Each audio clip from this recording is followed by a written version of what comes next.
What is the explanation that William Ruto is giving to the public after presidential events are infiltrated by local politics and turned into battlegrounds between those who want to unseat sitting MPs and sitting governors and those eyeing those positions?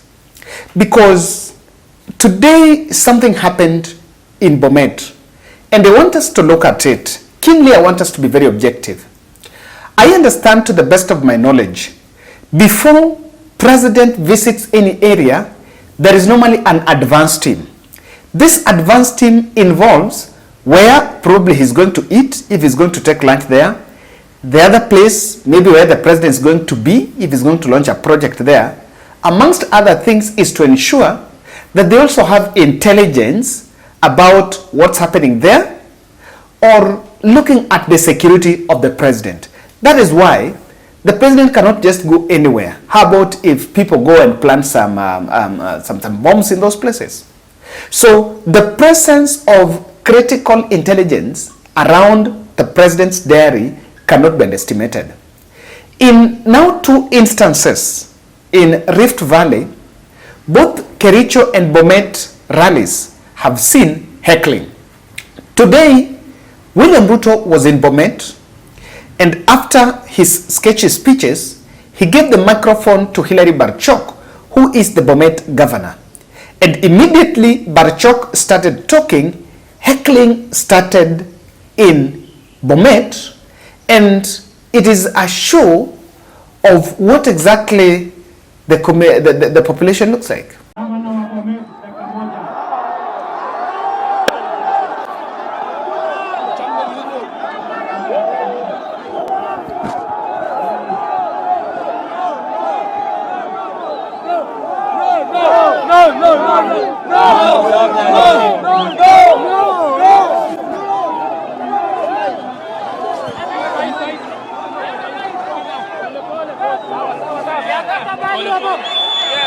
Haya biga Bomet omi.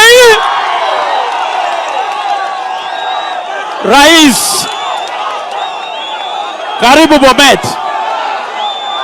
Leo tuko na furaha kwa sababu umetutembelea kwa mambo ya maendeleo. Your Excellency, amacha atachine ngayu akamwa tukututugin. Ya kwanza, I want to tell you, Your Excellency, that we support your program. Kwanza hile program ya housing tuna support.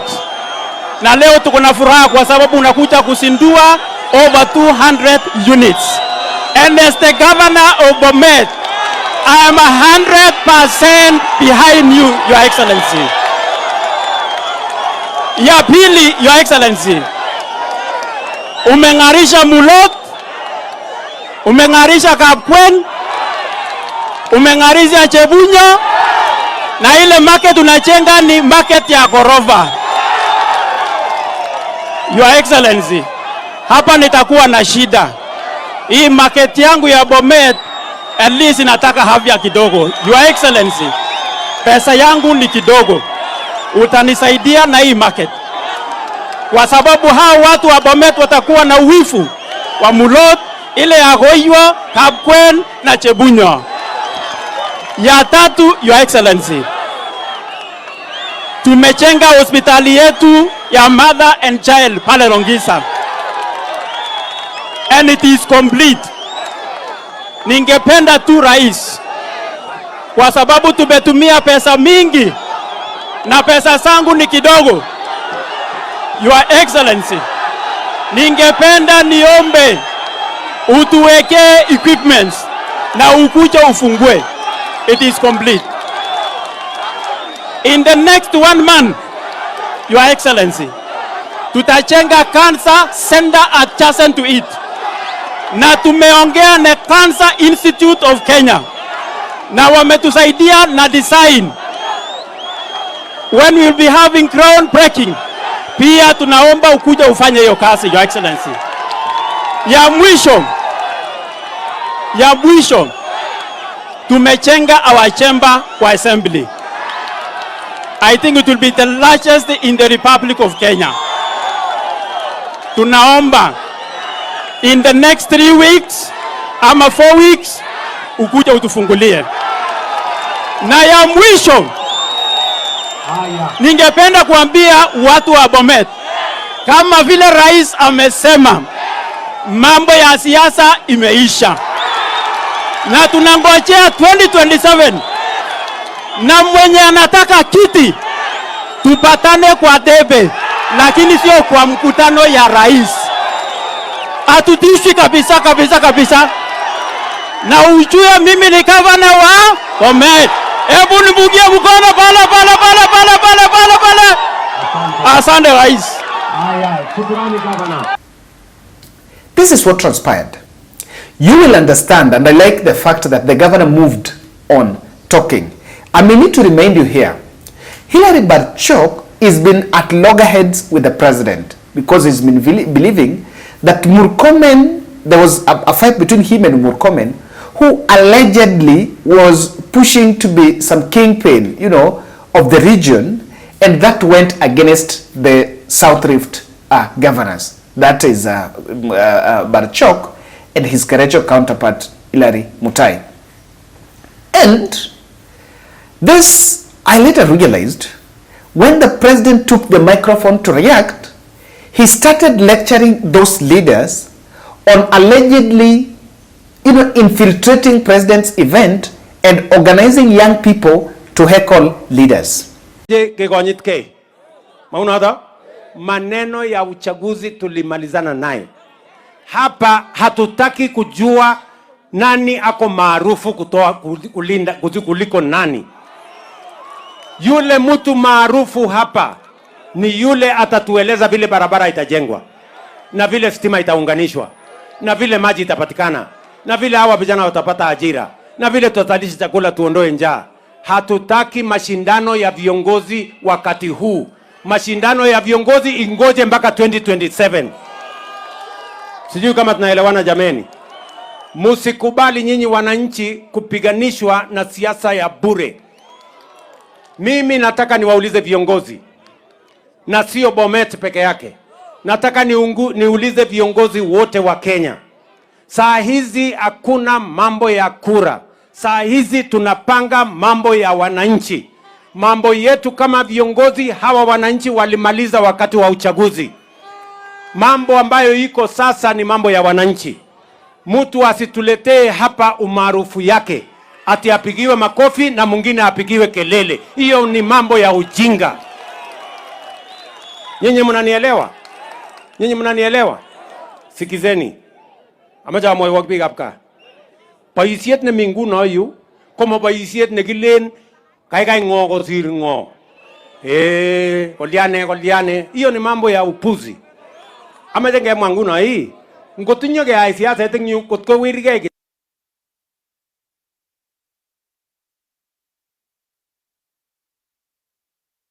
kiongozi. Wewe ni kiongozi aina gani mtu ya kupanga vijana wapigane? Wewe ni mtu bure kabisa. Ama namna gani jameni? Tuachane na hiyo upuzi. Kama wewe ni kiongozi ambaye uko na akili, wewe panga vile barabara itajengwa. Wewe panga vile stima itaunganishwa.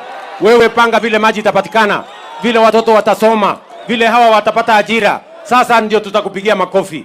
Lakini kuja kupanga mambo ya kupiga na mawe hapa, wewe ni kumbavu. Sijui kama tunaelewana jameni. Okase? Na mimi nataka niwaambie, kiongozi yeyote ya fujo, kiongozi yeyote ya kupanga vijana wapigane, mpaka vijana wanamwaga damu, huyo kiongozi hatachaguliwa tena. And I promise you. No. Mambo hiyo, mimi nataka viongozi watashirikiana na mimi kupanga mambo ya maendeleo ya Bomet. Mimi nataka viongozi ambao tutashirikiana na wao kupanga mambo ya stima, na mambo ya maji, na mambo ya kujenga manyumba, na vile tutajenga airstrip hapa Bomet, nyinyi muweze kwenda ngambo kutoka hapa Bomet. That is what we want to plan. I want to urge leaders, my friends, my partners, my colleagues, leaders, please, let us avoid violence. Let us avoid chaos. We must plan for these people. Hawa watu wametuheshimu, wametupigia kura, wametupatia nafasi. Sisi tunapata mshahara, hawa hawapati mshahara. So, this is not something new, and I think we agree that the country has been arguing of when a leader, a governor is heckled in president's event, who is being heckled here? Is it the governor or it is the president? And the overall argument here is, yes, it is true there are some local politicians that are mobilizing youths to attend president's event so that they gain some political mileage when they see that if leader X is heckled, then that leader is unpopular. Probably that is the pedestrian thought. That if people are heckling the governor in front of the president will see that that leader is not popular, and so he should not be supported moving forward. That probably is thought number one. Then the second argument has been, how is it that, what is the need to mobilize people to attend just a launch? William Ruto was just going to attend to launch some affordable housing and some roads in a place. What is the need to mobilize people across the county to come and attend such event? And something is keen. Not yesterday, I think the other day on Thursday, William Ruto was in Kericho. And when he was in Kericho, there was another heckling. And that was when also the governor, who is also in the South Rift, was also heckled. So this is why I'm saying, the two heckling incidences are all against the governors. Kericho, it was Mutai. Bomet, now Barchok. And that is the first in the larger Rift Valley, governor again being heckled. We also saw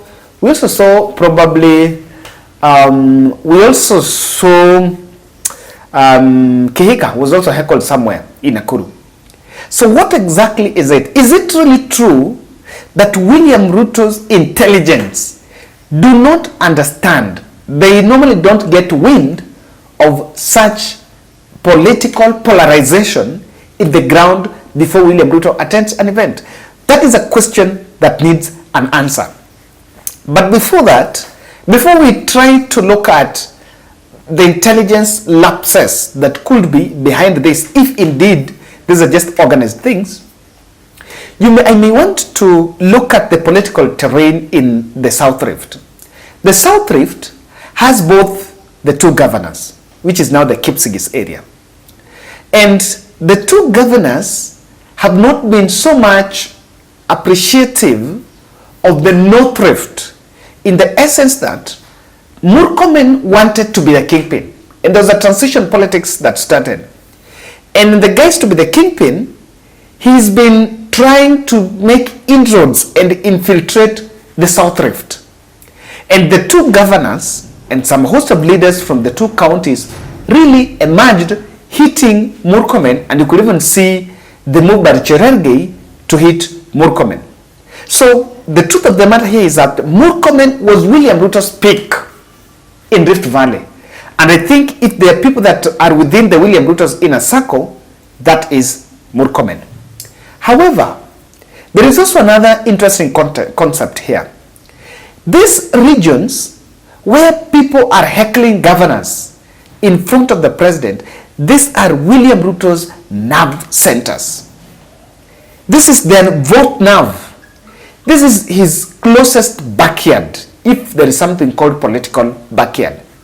Why is it that leaders who are also around the president can organize this heckling?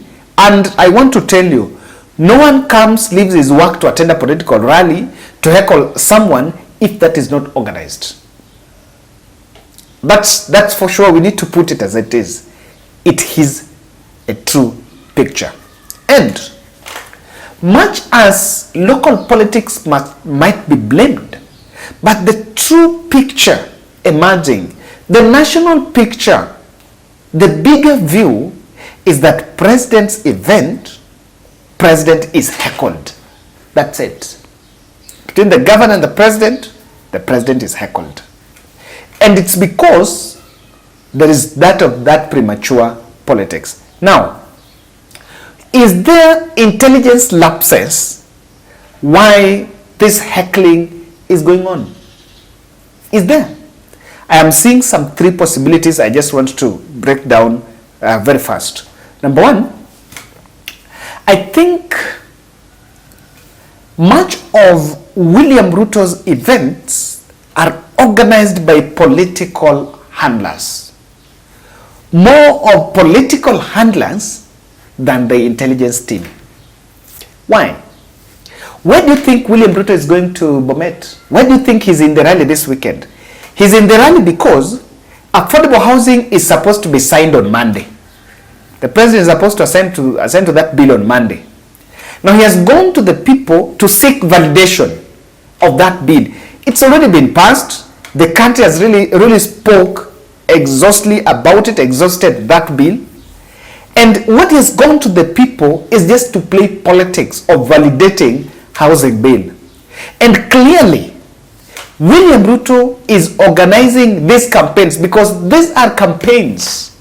These campaigns are critically unorganized on political grounds. You want to campaign. That's it. And we cannot, there is no any better explanation away from it. We are organizing these things because of politics. We want to reach to the people. Number two, there is a clique of Kalenjin nation politicians around William Ruto that are actually getting his favors. And this supremacy politics being played in William Ruto's events has his knowledge. So this hypocrisy coming to the public of lecturing leaders who are organizing youth to heckle in his event, I'm not buying it. It's neither here nor there. This is a clear case of someone has told the president, unajua kuna na fitina mingi sana, kwamba this governor is XYZ. We must show him that he is XYZ. And because he's so privileged around the president, he can get it and run away with it. So it's a case of people having classified intel, and President William Ruto himself know about this. That is my other observation. The other third point here is that probably the intelligence get the information. They got wind. They get the brief. Mr. President, you're going to Bomet. Mr. President, you're going to Kericho. But in Kericho, this and this is happening. But instead, he defies those calls even to quell and walks into the trouble. Because according to him, President William Ruto's way of handling crisis is going there.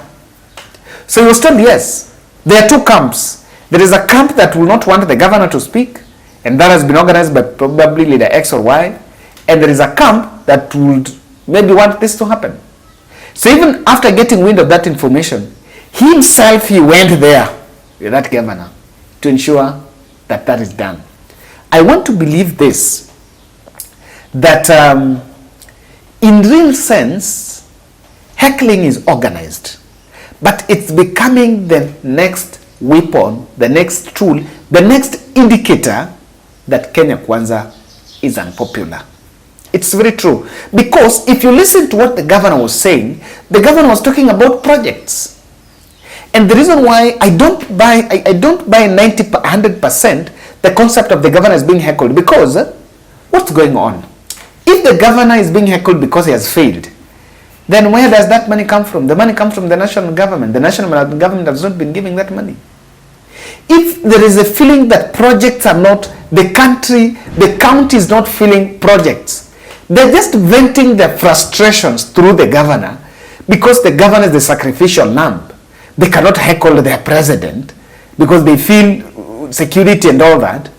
But in real sense, the public is just passing a message to the president through the governor. I don't know. To me, the public is passing a message through the governor.